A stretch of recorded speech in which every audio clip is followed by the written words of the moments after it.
আর খবর দিন ভরে এবার নজর রাখতেই হচ্ছে ওপারে অশান্তির মধ্যে এপারের জঙ্গি নেটওয়ার্কে নজর। হ্যাঁ, আনসারুল্লাহ বাংলা যোগে এবার স্ক্যানারে জাল ডেথ সার্টিফিকেট।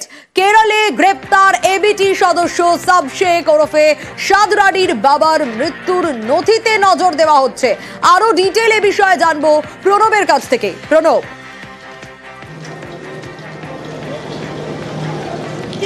দেখো, কেরল থেকে গ্রেপ্তার করা হয় সাব শেখকে ওরফে সাবরাদি। এই আসামে এসটিএফ সাব শেখকে যখন গ্রেপ্তার করে তারপরে তাকে জেরা করে কিন্তু এক চাঞ্চল্যকর তথ্য পেয়েছে। এই সাব শেখ কিন্তু গত 10 বছর ধরে হরিহরপাড়া এবং তারপর কিন্তু নওদাতে সে দীর্ঘদিন ছিল, প্রায় 10 বছর ধরে, এবং তার যে আত্মীয় সেই আত্মীয়দের বাড়িতে থাকতো। এবং তার বাবা সে বাংলাদেশে থাকলেও তার কিন্তু বাবার যে ডেথ সার্টিফিকেট সেই ডেথ সার্টিফিকেট বের করা হয়েছিল হরিহরপাড়া থেকে, এবং সেই কাজে সাহায্য করেছিল কে মনিরুল শেখ, যে মনিরুলকে কিন্তু গ্রেপ্তার করেছে আসামে এসটিএফ। এই আসামে এসটিএফ যে মনিরুলকে জিজ্ঞাসাবাদ করেই কিন্তু তার এই যোগ পাচ্ছে, এবং সেখান থেকে পঞ্চায়েতের সার্টিফিকেট থেকে শুরু করে তার ডেথ সার্টিফিকেট তৈরি করার পরেই তারপরে কিন্তু এই সাব শেখের পাসপোর্ট পর্যন্ত তৈরি করা হয় বলে কিন্তু এসটিএফ সূত্রে জানা যাচ্ছে। এবং বলে রাখি যে তারিকুল ইসলাম যে বহরমপুর সংশোধনাগারে ছিল তাকে যে বেঙ্গল এসটিএফ নিয়েছে, আগামীকালই তাকে কোর্টে প্রোডাকশন করা হবে। এরপর কিন্তু আসাম এসটিএফ এই তারিকুল ইসলামকে পেতে মরিয়ায় ইতিমধ্যেই কিন্তু বহরমপুরে তারা একটি দল রওনা দিয়েছে, তারা পৌঁছে যাবে এবং তারা চাইছে তারিকুল ইসলামকে 12 দিনের অন্তত পক্ষে হেফাজতে নিয়ে সেখানে এই আব্বাস আলী এবং নূরকে সামনাসামনি বসিয়ে তারা জিজ্ঞাসাবাদ করতে। কারণ বেশ কিছু তথ্য এই তারিকুল ইসলামকে সামনাসামনি না বসিয়ে পরিষ্কার হচ্ছে না, সেই কারণে কিন্তু তারা আগামীকাল তোমার বহরমপুর সংশোধনায় আসবে এবং তারিকুলকে ইসলামকে নেয়ার জন্য কিন্তু তারা আবেদন জানাবে বলে কিন্তু আসামে এসটিএফ থেকে সূত্রে আমরা জানতে পারছি। বেশ প্রণব।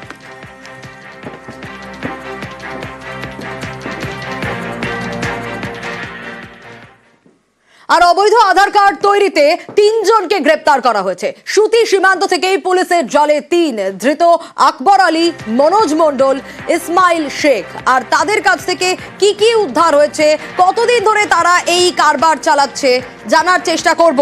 তবে অবৈধ আধার কার্ড তৈরিতে 3 জনকে গ্রেপ্তার করা হয়েছে, তাদের গ্রেপ্তার করা হয়েছে সুতি সীমান্ত থেকে। আরো বিস্তারিত এই বিষয়ে প্রণব জানাতে পারবে। প্রণব, এই যে এদেরকে গ্রেপ্তার করা হয়েছে, কতদিন ধরে এরা এই কাজ চালাচ্ছে?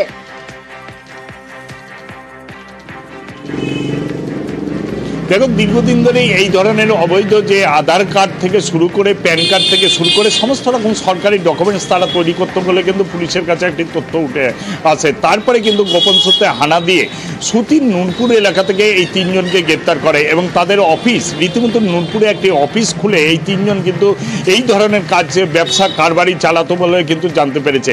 প্রচুর পরিমাণে আধার কার্ডের সমস্ত ডকুমেন্টস পেয়েছে, প্যান কার্ডের ডকুমেন্টস পাওয়া গিয়েছে এবং বেশ কিছু টাকা পেয়েছে এবং প্রচুর পরিমাণে নথিপত্র পাওয়া গিয়েছে এবং একটি প্রিন্টার উদ্ধার করেছে। এবং এই 3 জনকে আজকেই জঙ্গিপুর মহকুমা আদালতে তোলা হচ্ছে। তারপর নিজেদের রিমান্ডে নিয়ে আর কে কে জড়িত এবং কতজন বাংলাদেশি সীমান্তবর্তী তোমার এলাকা হওয়ার জন্য প্রায় তোমার অনুপ্রবেশ ঘটে, এবং সাধারণত অভিযোগ যে এরা টাকার বিনিময়ে সে যারা বাংলাদেশিরা আসে তাদেরকে আধার কার্ড করে দেয় এবং বিভিন্ন ধরনের ডকুমেন্টস করে দেয় টাকার বিনিময়ে, এবং সেই টাকার অঙ্কটাও কিন্তু অনেক, এবং সেই কারণে কিন্তু পুলিশ নিজেদের হেফাজতে নিয়ে সেই সমস্ত তথ্য আর কি জানার চেষ্টা করছে। সোনিয়া, বেশ। আর এর আগে আমরা আপনাদের দেখিয়েছিলাম মালদা সীমান্তের ছবিটা, যেখানে চাপা উত্তেজনা। আজ 5 নম্বর দিন কাঁটাতারের বেড়ার কাজ কিন্তু বন্ধ, অন্যদিকে ফসল লুট করতে দেখা গিয়েছিল। আর সেই ফসল লুট ঠেকাতেই কিন্তু কাঁটাতারের বেড়ার দাবি বারবার করে জানানো হচ্ছে।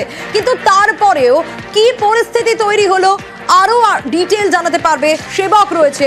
সেবক, বিজিবির বাধা, আর সেই বাধার কারণেই বারবার দেখা যাচ্ছে যে 5 দিন ধরে সীমান্তের ছবিটা এরকমই। গতকালও আমরা দেখেছিলাম কিরকম উত্তেজনার পরিস্থিতি তৈরি হয়েছিল। এখন কি অবস্থা? আলটিমেটলি কি দেওয়া যাবে কাঁটাতারের বেড়া?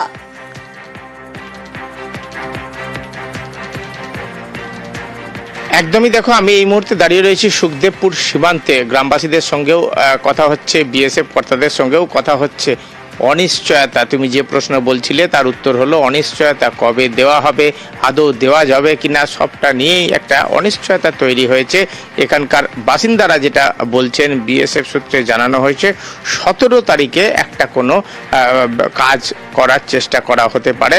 সেক্ষেত্রে দুই বাহিনী অর্থাৎ বিজিবির সঙ্গে কথা বলে সহমতের ভিত্তিতে কাজ করা হতে পারে, আর নয়তো বিএসএফ একতরফাভাবে কাজ করবে কিনা সেই বিষয়েও সিদ্ধান্ত আসতে পারে কোনো। তবে সবটাই নির্ভর করছে একদমই দিল্লির মানে সবুজ সংকেতের উপরে। কেন্দ্রীয় সরকার, স্বরাষ্ট্র মন্ত্রক সেসব জায়গা থেকে ঠিক সুখদেবপুর সীমান্ত নিয়ে কি অবস্থানের নির্দেশ আসে তার উপরেই নির্ভর করবে পরবর্তী পদক্ষেপ। আর যেহেতু কাজ মাঝপথে বন্ধ হয়ে রয়েছে, স্বাভাবিকভাবে সুখদেবপুর গ্রামের মানুষজন আজও কিন্তু চরম ক্ষোভ প্রকাশ করেছেন। তারা বলছেন ভারতীয় ভূখণ্ডে জমিতে বেড়া দেওয়া হবে, যেখানে চোরাচালান বন্ধ হবে, তাদের ফসল অন্যরা লুট করে নিয়ে যেতে পারবে না। চোরাচালান, জাল নোট, ফেন্সিডিল পাচার, এই যে নানা রকম অপরাধ এই 1200 মিটার এলাকা জুড়ে হচ্ছে, সেই জায়গাটায় কাটাতার অত্যন্ত জরুরি। দীর্ঘদিনের তাদের দাবি ছিল। তারা কষ্ট করে ফসল ফলাচ্ছেন আর সেই ফসল অন্য লোকে নিয়ে চলে যাচ্ছে, ওপার থেকে ফসল লুট হয়ে যাচ্ছে।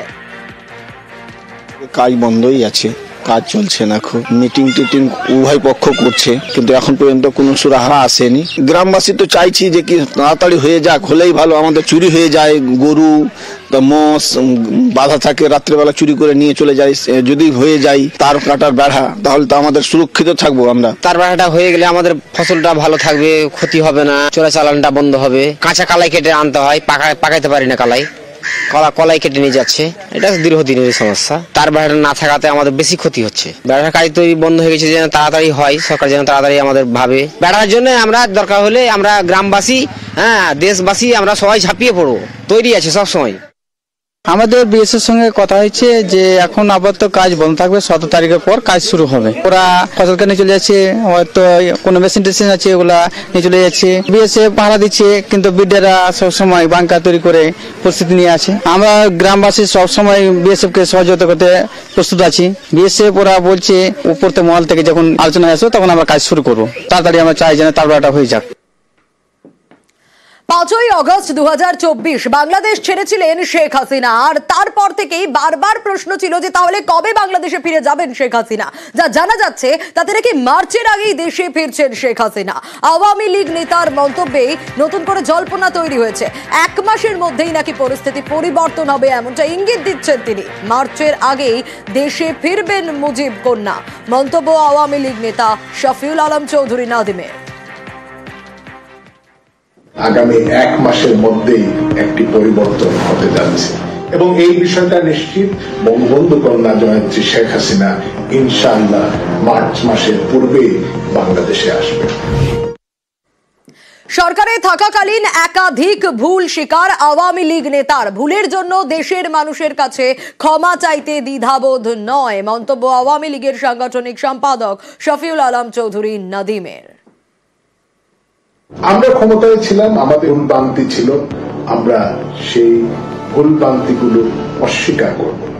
সরকারি দল ভুল তো অবশ্যই হয়েছে, যে সমস্ত নির্দিষ্ট অভিযোগ বা ভুলগুলো থাকবে দেশের মানুষের কাছে, জাতির কাছে, আমরা এই ভুলের জন্য ক্ষমা প্রার্থনা করতে আমরা কোনো দ্বিধাবোধ করব না। বাংলাদেশে কোনোভাবেই থামছে না ভারত বিরোধী হুঙ্কার, চলছে ভারত বিদ্বেষী মন্তব্য, ফাঁকা আওয়াজ। বাংলাদেশে একের পর এক গন্ডগোল করাচ্ছে ভারত। হ্যাঁ, হাস্যকর অভিযোগ বিএনপি নেতার। বাংলাদেশে অশান্ত পরিবেশ তৈরির জন্য ভারতকে দুষছেন বিএনপি নেতা। বাংলাদেশে আগুন লাগলে শান্তিতে থাকবে না ভারতও, হুঙ্কার বিএনপি নেতা মির্জা আব্বাসের। হাসিনা চলে গেছে, একটা সরকারের পতন হয়েছে, চলে গেছে, তোমাদের এত মাথা ব্যথা কেন? তোমাদের কেন এত মাথা ব্যথা আমি তো বুঝতে পারি না। একটা পর একটা গন্ডগোল করাচ্ছে বাংলাদেশে, একটা অস্বস্তিকর অবস্থা সৃষ্টি করছে এখানে। আজকে এখানে আগুন, সেখানে আগুন। তো এই সমস্ত কিন্তু একদিনে এবং একজন করছে না, বিশেষ গোষ্ঠী এই কাজটা করছে এই সরকারকে, এই দেশকে একটা খারাপ অবস্থার দিকে নিয়ে যাওয়ার জন্য। প্রিয় ভাইরা, আমি শুধু ভারতের উদ্দেশ্যে একটি কথাই বলবো, পাশের বাড়িতে আগুন লাগলে কিন্তু নিজের বাড়িও সেফ না। বাংলাদেশে আগুন জ্বালাবেন, নিজেরা শান্তিতে থাকবেন, এটা কিন্তু সম্ভব না, এটা হয় না। ইতিহাস বলে না। সুতরাং একটু সাবধান, বুঝে শুনে চলেন। উত্তাল বাংলাদেশে তীব্র ভারত বিদ্বেষ। এবার ভারতকে নিশানা বাংলাদেশ তদারকি সরকারের বিদেশ মন্ত্রকের উপদেষ্টার। তবে এরই মাঝে ইউনূস সরকারের উপর চাপ আরও বাড়ছে। যাদের ভরসায় বাংলাদেশে তদারকি সরকার তৈরি হয়েছে তারাই এখন মোহাম্মদ ইউনূসকে নিশানা করছে।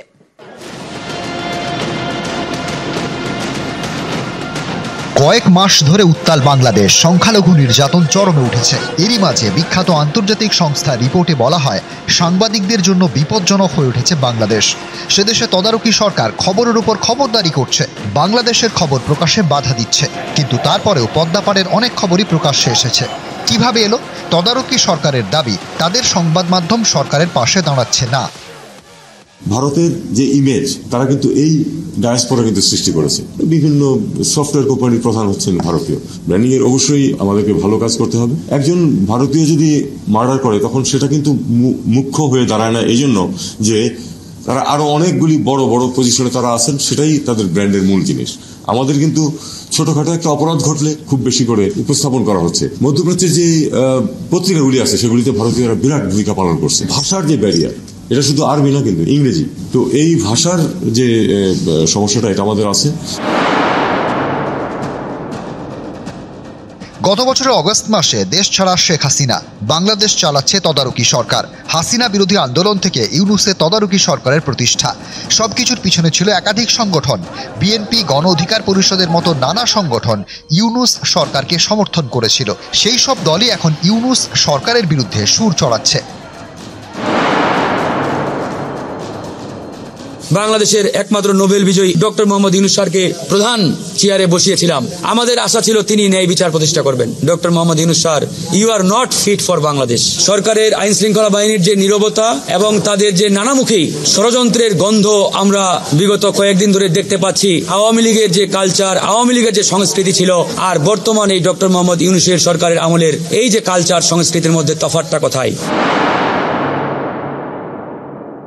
পাঠ্য বইয়ে সর্বাগ্রে আওয়ামী লীগের শ্রেষ্ঠত্ব, স্তুতি, বন্দনা আর বিএনপি সেনা ছাউনিতে জন্ম বলে হেয় প্রতিপন্ন ও বিতর্কিত করার মাধ্যমে কোমলমতি শিক্ষার্থীদের মগজ ধোলাইয়ের প্রকল্প বাস্তবায়ন করতে। তাহলে এটা কার সরকার? এই সরকার কাদেরকে পৃষ্ঠপোষকতা দিচ্ছে? শেখ হাসিনা যে কাজটি করেছেন 15.5 বছর 16 বছর ধরে, সেই কাজটি অব্যাহত রাখছেন এই অন্তর্বর্তী সরকারের শিক্ষা মন্ত্রণালয়। গত বছরের শুরুতে বাংলাদেশে ভোট হয়, আর অগাস্টে হাসিনা দেশ ছাড়ার পর তৈরি হয় তদারকি সরকার। শীঘ্রই ভোটের দাবিতে সরব হয়েছে বিএনপি সহ একাধিক দল। এ বিষয়ে মুখ খুলেছেন বাংলাদেশের মুখ্য নির্বাচন কমিশনার। অনেকে বলছেন যে একদিনে সব লোকাল গভর্নমেন্টের নির্বাচন করার সুপারিশ কেউ কেউ করছে। বিষয়টি আমরা পরীক্ষা করে দেখেছি, এটা কোনো মতেই সম্ভব নয়। এটা কোনো বাস্তবায়নযোগ্য কোনো পরামর্শ নয়। সব দলই দ্রুত ভোট চাইছে। তদারকি সরকারও কি সত্যি দ্রুত ভোট চাইছে? এখনো স্পষ্ট হচ্ছে না। নিউজ 18 বাংলা। এবার একটু মালদার দিকে নজর রাখবো। এই যে যাদের দেখতে পাচ্ছেন, এরা প্রত্যেকেই কন্যাশ্রী পাওয়ার যোগ্যতা অর্জন করেছে। আর যখন তারা অ্যাপ্লাই করতে যায় তখন তারা কি দেখে জানেন? তখন তারা দেখে যে অলরেডি তাদের নামেই টাকা উঠে গেছে। এই নামগুলোতে কন্যাশ্রীর টাকা অলরেডি দিয়ে দেওয়া হয়েছে। কিভাবে সম্ভব? তারা তো সবে যোগ্যতা অর্জন করলো কন্যাশ্রী পাবে বলে। ঠিক কি ঘটেছে, কি অভিযোগ উঠে আসছে, আগে সেটা শোনাই এদের কাছ থেকেও, এবং এদের অভিভাবকরাও কি বলছে দেখুন। 17 হয়েছিল, তো আমরা স্যারকে বলে স্যার আমাদের চেক করেন। তো স্যার চেক করেছে, তো আমাদের 2021 সালে টাকা উঠে নিয়েছে। কতজনের হয়েছে এরকম? 12-13 জন। স্কুলের সম্বন্ধে স্যারের সই আছে, যারা দোষী আছে তাদের শাস্তি দেওয়া হবে। আমাদের যে K2 এর টাকা পাবো ওটা আমাদের ফেক অ্যাকাউন্ট করে তোলা হয়ে গেছে। এটা তো আমরা মানে হেড স্যার যাচাই করেছিলেন, তো ওটাতে নাম দেখালো সুনন্দ স্যারের, ওর সিগনেচার ওখানে আছে, তো এর মানে উনি করেছেন। কন্যাশ্রীর টাকা মানে কেউ তুলে নিয়েছে। স্যারের কাছে এসেছিলাম চেক করার জন্য, মানে কন্যাশ্রীটা দেখেন তো টাকাটা হচ্ছে। তারপরে দেখলো তো মানে আমাদের টাকা মানে 2021-এ তোলা হয়ে গেছে। কন্যাশ্রীর টাকা কে উঠিয়ে নিয়েছে 25,000 টাকা। হেডমাস্টারের সই না পেলে তো টাকা তোলা যাবে না। হেডমাস্টারের সই আছে সুনন্দ, ওই ছিল হেডমাস্টার তখন। তার মানে একটা বিষয় পরিষ্কার যে কন্যাশ্রীর টাকা আত্মসাৎ করা হয়েছে, কিন্তু স্কুল ছাড়া কি এটা করা সম্ভব? সেবক জানাতে পারবে, সেবক কে বা কারা এই কাজ করলো? স্কুলের মদত ছাড়া তো এটা কোনোভাবেই সম্ভব নয় যে টাকা তুলে নেওয়া যাবে। একদমই, দেখো নিশ্চিতভাবে বের করে আনা সম্ভব যে কারা এর নেপথ্যে রয়েছে, কারণ এক একজন ছাত্রী পিছু 25,000 টাকা, টাকাটা কিন্তু কম নয়, সব মিলিয়ে 10 লাখের থেকেও বেশি টাকার কিন্তু চক্ররূপ জালিয়াতি, এমনটাই অভিযোগ উঠছে। কন্যাশ্রী সাধারণত কন্যাশ্রী 2 এর ক্ষেত্রে 18 বছর বয়স হলে তবেই একটা ফর্ম জেনারেট হয়, কিন্তু এক্ষেত্রে যাদের বয়স 18 বছর হয়নি তাদের নামে ফর্ম জেনারেট হয়েছে, অর্থাৎ এক্ষেত্রে স্কুল কর্তৃপক্ষের একটা ভূমিকা থেকে যায়, কারণ বয়স বাড়িয়ে ডেট অফ বার্থ চেঞ্জ করে দিয়ে তাদের নামে K2 অর্থাৎ কন্যাশ্রী 2 এর ফর্ম, এর পাশাপাশি তাদের নামে ব্যাংক অ্যাকাউন্ট খোলা হয়েছে গ্রামীণ ব্যাংকে।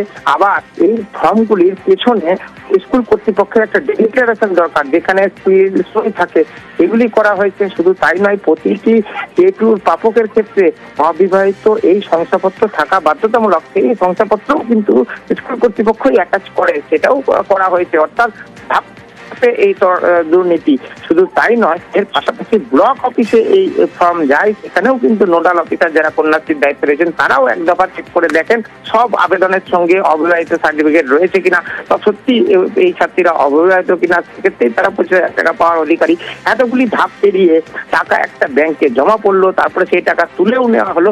এটা একটা কিন্তু চক্র সংগঠিত অপরাধ। ব্লক অফিস, ব্লক প্রশাসন তাদেরও ভূমিকা নিয়েও কিন্তু একটা প্রশ্ন উঠছে অভিভাবকদের মধ্যে। সেবক, এতগুলো স্ক্রিনিং প্রসিডিওর যখন রয়েছে তাহলে একের পর এক সেগুলো এড়িয়ে গিয়ে এই কাজ কিভাবে হলো? দেখো, এই নিয়ে কিন্তু প্রশ্ন উঠছে। অভিযুক্ত সহকারী প্রধান শিক্ষক বলছেন যে অন্য এক অস্থায়ী কর্মী তিনি নাকি এটা ডিল করতেন, তিনি সইছিল জাল করে এটা করেছে। এখন সে কি বলছে সেটাও মানে জেরা করে দেখার প্রয়োজনীয়তা রয়েছে। তবে সকলেই যেটা বলছেন যে কোনো একটা পর্যায়ে তো জালিয়াতি হয়েছে, এবং এককভাবে নয়, একটা সংগঠিত চক্র, সেখানে ব্লক অফিসের কেউ বা কারা থাকতে পারে, স্কুল কর্তৃপক্ষের তরফে যোগসাজশ থাকতে পারে, সব মিলিয়ে প্রতারিত হলো কিন্তু গরিব ছাত্রীরা, যারা টাকা পায়নি, যারা যোগ্য অথচ তাদের নামে টাকা নাই। বেশ, প্রধান শিক্ষক কি বলছেন দেখি। অভিযোগ করেছে তাদের নামে K2 টাকা 2021 সালে তুলে নেওয়া হয়েছে। আমি জয়েন করার আগে সুনন্দ মজুমদার মহাশয় এখানকার অ্যাসিস্ট্যান্ট TIC ছিলেন। অনলাইন পোর্টাল থেকে ডাউনলোড করে দেখা যাচ্ছে এই সমস্ত মেয়েদের যে K2 ফর্ম আপলোড করা হয়েছে, সেখানে ডিক্লারেশন ফর্মে সুনন্দ মজুমদার মহাশয় তার অ্যাসিস্ট্যান্ট হেডমাস্টার সিল দিয়ে সই করেছেন। যে জালিয়াতি হয়েছে তার দায় কিন্তু সম্পূর্ণ তারই। ডাউনলোড করেছি, সেখানে যে সিল সই দেখেছি, সইটা দেখে কিন্তু আমার উনারই সই মনে হয়েছে। উনার OTP ছাড়া কেউ সেই পোর্টাল খুলতে পারে না। অন্য কেউ সেই পোর্টাল খুলে তার সিল জাল করে, সই জাল করে ফর্ম আপলোড করতে পারে? এটা হতে পারে না। তো উনি অবশ্যই জড়িত আছেন, কিংবা জড়িত থাকার পরেও এখন উনি সাধু সাজার চেষ্টা করছেন, সেটা উনি জবাব দেবেন এবং প্রশাসন সেটাকে তদন্ত করে বের করবে। যেটা আপনাদের শোনালাম, প্রতারিত ছাত্রীদের নিয়ে মানিকচক থানায় অভিযোগ দায়ের করেন প্রধান শিক্ষক এবং সহকারী প্রধান শিক্ষকের বিরুদ্ধেই এই অভিযোগ, কিন্তু সেই সব অভিযোগ অস্বীকার করছেন সহকারী প্রধান শিক্ষক। পাল্টা স্কুলের অস্থায়ী কর্মীর বিরুদ্ধে অভিযোগ আনছেন তিনি। 2021 সালের ঘটনা, যেহেতু আমার সিল সাইনকে জাল করেছে এবং সেই সময় লকডাউন ছিল, এটা ব্লেম দেওয়া হচ্ছে যে আমি নাকি এটা করেছি। তো 2019-এ প্রধান শিক্ষক চলে এসছেন, আর 2021-এর ঘটনা, তা আমার দায়িত্বটা কোথায়? এখানে নোডাল কী ছিল কি ছিলাম না আমার জানাই নেই, এগুলো বলাই যাবে না, যেহেতু প্রধান শিক্ষক আসলে উনিই করেন এগুলো। কন্যাশ্রীর ব্যাপারটা উনি টোটালটা উনি দেখছিলেন, এখনও দেখছেন। এগুলো ভুয়ো কথা বলছে। বর্তমান প্রধান শিক্ষক অনেক খবরে শিরোনামে এসছেন, সাইকেল চুরি থেকে, হোস্টেল চুরি থেকে, এরকম প্রতিবাদ করেছিলাম বলে আমার সঙ্গে হাতাহাতি হয়েছে। এবং উনি কেমন মানুষ এলাকার মানুষ জানেন। ওনার সঙ্গে যেহেতু এটা আমার রেসারেসি চলছে, সেই সব সুযোগটা কাজে লাগানোর চেষ্টা করছে। সেই মইপিঠে আবারও বাঘের আতঙ্ক ফিরে এলো। আবারও লোকালয় বাঘের পায়ের ছাপ, আর তাতেই এলাকায় রীতিমতো আতঙ্কের পরিবেশ তৈরি হয়। ঘাট সংলগ্ন এলাকায় মানুষজন বুঝে পাচ্ছেন না যে কি করবেন। আরো ডিটেল অর্পণ জানাতে পারবে। অর্পণ, লোকালয়ে 2টি বাঘ ঠাকুরার নদী পেরিয়ে, মানে আবারও সেই মইপিঠের বাসিন্দারা বাঘের আতঙ্কে ভুগতে শুরু করলেন। একদমই, দেখো গত সপ্তাহেই এই বাঘের আতঙ্কে বৈকুণ্ঠপুরের উত্তর বৈকুণ্ঠপুর, দক্ষিণ বৈকুণ্ঠপুর, এই 2 জায়গায় বাঘের আতঙ্কে রীতিমতো মানুষজন ঘরবন্দি হয়ে যান। কোনো ক্রমে পটকা ফাটিয়ে, শব্দবাজি ফাটিয়ে এই বাঘকে তারা নিজের জঙ্গলে ফিরিয়েছিলেন। আবারও আজ সকালবেলা ঠিক এই বৈকুণ্ঠপুরের পাশেই কিশোরী মোহনপুর, সেখানে যে গঙ্গার ঘাট রয়েছে সেখানে আবার জোড়া বাঘের আতঙ্ক। সেখানে যারা প্রত্যক্ষদর্শী যারা দেখেছেন তারা বলছেন যে দুটি বাঘের পায়ের ছাপ তারা লক্ষ্য করেছেন এবং তাদের যেটা অনুমান যে এই ঠাকুরার নদী পেরিয়ে দুটি বাঘ লোকালয়ে চলে এসছে। ইতিমধ্যেই বন দপ্তরের আধিকারিকরা তারা ঘটনাস্থলে এসছেন এবং বাঘকে লোকেট করার কাজ তারা শুরু করেছেন। তুমি জানবে বাঘ যে জঙ্গলে থাকে, কোন প্রান্তে রয়েছে, এই তার পায়ের ছাপ থেকে সেটা নির্ণয় করা হয় এবং সেই নির্ণয়ের পরেই বাঘকে তার নিজের জঙ্গলে ফিরিয়ে দেওয়ার চেষ্টা করা হবে না তাকে খাঁচাবন্দি করা হবে সেই সিদ্ধান্ত নেওয়া হবে। তবে ইতিমধ্যেই বন দপ্তরের আধিকারিকরা ফার্স্ট যে কাজ সেটি তারা শুরু করেছেন যে বাঘের বর্তমান অবস্থা কি রয়েছে। বাঘ সাধারণ এলাকাবাসী তারা যেটা অভিযোগ করছেন যে দুটি বাঘ এসছে, তাহলে বাঘ দুটি না একটি বাঘেরই দুটি পায়ের ছাপ তারা লক্ষ্য করছেন। সব বিষয়ে ইতিমধ্যেই বন দপ্তরের আধিকারিকরা তারা খতিয়ে দেখছেন, আর কিছু সময় পরেই তারা সিদ্ধান্ত নেবেন পরবর্তী এই বাঘকে তার জঙ্গলে ফিরিয়ে দেওয়া হবে না খাঁচা পাতা হবে, তার পরবর্তী সিদ্ধান্ত তারা নিয়ে জানাবেন। বেশ, বাঘ পেরিয়েছে দুটি বাঘ, সেই বাঘের পায়ের ছাপ দেখে এলাকার সাধারণ মানুষ এখন আতঙ্কিত। আমরা স্থানীয় প্রশাসন এবং সাথে সাথে ফরেস্ট ডিপার্টমেন্টকে আমরা জানিয়েছি দ্রুত যাতে এই বাঘটা ধরে নিষ্পত্তি করবে, এটা আমাদের আশাবাদী। আর অন্যদিকে ঝাড়গ্রাম, সেখানেও তো আবারও বাঘের আতঙ্ক। জিনাতের পর আবারও বাঘের আতঙ্ক। বেলপাহাড়িতে বাঘের থাবার ছাপ। আরো বিস্তারিত রাজুর কাছেই জানতে পারবো। রাজু, সবে জিনাত আতঙ্ক থেকে মুক্ত হলো সেখানকার মানুষজন, আবার একটা বাঘের আতঙ্ক। দেখো প্রথমত বলে রাখি যে আবার নতুন করে এই বাঘের দেখা মেলাতে ইতিমধ্যে আতঙ্ক হয়ে পড়েছে সকলেই, কারণ ইতিমধ্যে যেটা জানা যাচ্ছে যে জিনাতের পর আবার নতুন করে স্থান পরিবর্তন করে কথা বলা সম্ভব? তোমার আওয়াজ স্পষ্ট নয়। আমরা নজর রেখেছি ইতিমধ্যেই জিনাত আতঙ্ক থেকে সবে সেখানকার মানুষজন মুক্তি পেয়েছিল, কিন্তু আবারও বেলপাহাড়িতে বাঘের থাবার ছাপ। বাঁশপাহাড়ির মানিয়াডি জঙ্গলে বাঘের থাবার ছাপ দেখা গেছে, আর জঙ্গলে থাবার ছাপ ঘিরে আবারও নতুন করে আতঙ্ক তৈরি হয়েছে। মানিয়াডি জঙ্গলে বাঁশপাহাড়ি রেঞ্জের বনকর্মীরাও পৌঁছয়। রাজুর কাছ থেকেই জানবো। রাজু, যেমনটা বলছিলেন, যেমনটা জানা যাচ্ছে যে এই এলাকায় প্রথমে সকালে বাঘের পায়ের ছাপ একাধিক জায়গায় দেখা গেছে। ইতিমধ্যে স্থানীয়রা সেই বাঘের পায়ের ছাপ দেখে রীতিমতো আতঙ্কের মধ্যে রয়েছেন, কারণ কখন কোন এলাকায় এই বাঘ বেরোবে তা নিয়ে যেমন এখনো মধ্যে মানুষের মধ্যে একটা প্যানিক চলছে, ঠিক অপরদিকে বন দপ্তরের তরফ থেকে বিশেষ নজরদারি বাড়ানো হয়েছে এবং যে জায়গায় বাঘের পায়ের ছাপ দেখা গেছে বা যেখানে বাঘের আতঙ্ক হয়েছে সেই এলাকায় খতিয়ে দেখা হচ্ছে যে এই বাঘটি কোথা থেকে এলো বা বাঘটি রয়েছে কিনা, সেটার দিকে এখন বিশেষ করে নজরদারি দিচ্ছেন বন দপ্তর। বেশ,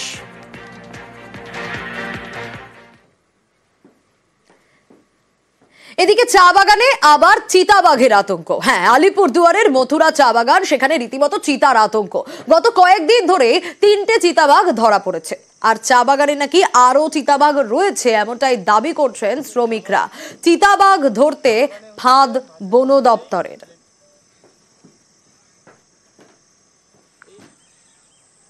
बागान में 2-3 ठो बाघ है और पकड़ भी लिया। अभी भी है क्या? और अभी भी है, इसलिए खचा पाता है क्या? हाँ। अभी क्या चा बागान में काम हो रहा है? अभी बंद है काम हमारा। অনেক বাঘ চা বাগানে রয়েছে এখনো পর্যন্ত। 3টা ধরে পড়েছে, খাঁচাবন্দি হয়েছে এবং বাকিগুলো চেষ্টা চালাচ্ছে এবং সবাইকে অ্যাওয়ারনেস দেওয়া হচ্ছে। কেউ যদি দেখতে পায় সঙ্গে সঙ্গে বন দপ্তর বা আমাদের লোকাল প্রশাসন আমাদেরকে যাতে জানায়। আর এবার নজর রাখবো হাতির হানা আর তাতে পুলিশ কর্মীর মৃত্যু। আলিপুরদুয়ারের লতাবাড়ির এই ঘটনা, যেখানে হাতির হানায় পুলিশ কর্মীর মৃত্যু। বক্সা ব্যাঘ্র প্রকল্পের জঙ্গল থেকে লোকালয়ে চলে আসে হাতি। আরো ডিটেল জানতে পারবো এই বিষয়ে রাজকুমারের কাছ থেকে। রাজকুমার, ঠিক কি হয়েছিল? দেখো সোনিয়া, হাতির হামলার ঘটনা কিন্তু জেলাতে ঘটছে, নিত্যদিনের ঘটনায় পরিণত হয়েছে। গতকাল রাতেও কিন্তু বক্সা ব্যাঘ্র প্রকল্পের জঙ্গল থেকে একটি হাতি বেরিয়ে লতাবাড়ি গ্রামে ঢুকে পড়ে এবং সেই সময় গ্রামের সকল মানুষ কিন্তু হাতি তাড়াতে যায় এবং হাতি তাড়াতে গেলেই কিন্তু ওই পুলিশ কনস্টেবলের মৃত্যু হয়েছে। ইতিমধ্যেই মৃত পুলিশ কর্মীর দেহ কিন্তু ময়নাতদন্তের জন্য আলিপুরদুয়ার জেলা সদর হাসপাতালে নিয়ে আসা হয়েছে এবং এই ঘটনায় বক্সা ব্যাঘ্র প্রকল্পের জঙ্গল লাগোয়া এলাকায় চাঞ্চল্য ছড়িয়েছে। সোনিয়া, বেশ।